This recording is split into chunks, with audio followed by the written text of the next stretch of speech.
খাঁটি সরিষার তেল বিক্রির দোকানে ঘোড়া দেখে বেশ বিস্মিত হয়ে নেমে পড়লাম বাইক থেকে।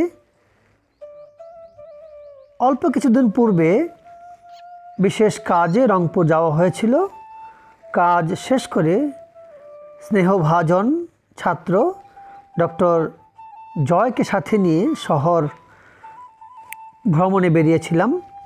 হঠাৎ করেই কেরানি বাজার মোড়ে এসে আমি এই সরিষার তেলের দোকানে থমকে গেলাম।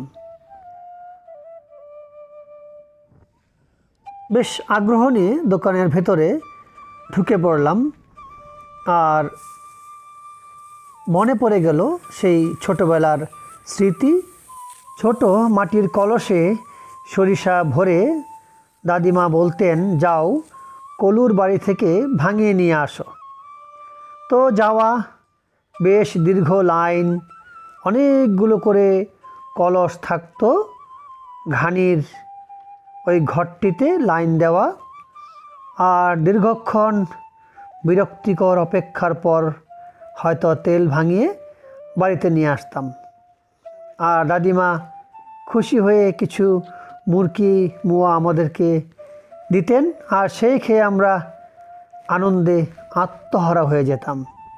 তো সেই ঘানি আজ প্রায় হয়তো 3 দশক পরে সচক্ষে দেখতে পেলাম, তাই আবেগটা বেশ প্রখরই ছিল।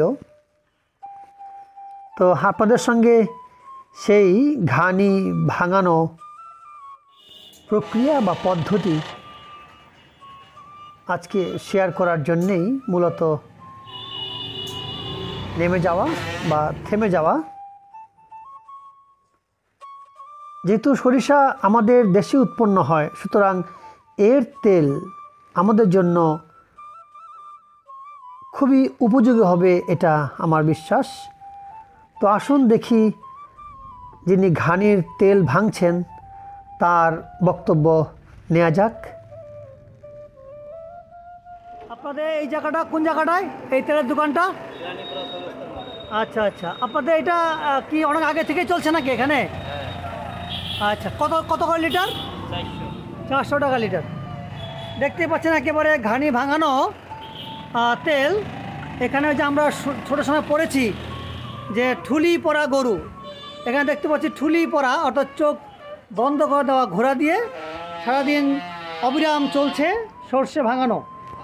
আর সরিষার খাঁটি তেল পেতে হলে অবশ্যই আপনাকে এই দোকানটিতে আসতে হবে। এটি রংপুর জেলা থেকে খুব অনতি দূরে কেরানীপাড়া চৌরাস্তা নামক এলাকার খুব নিকটেই অবস্থিত।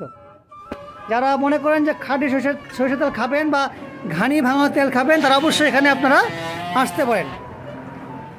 দামটা একটু বেশি হলেও খাঁটি দ্রব্যের কাছে আসলে দামটা খুব একটা বেশি না। সকলে ভালো থাকবেন,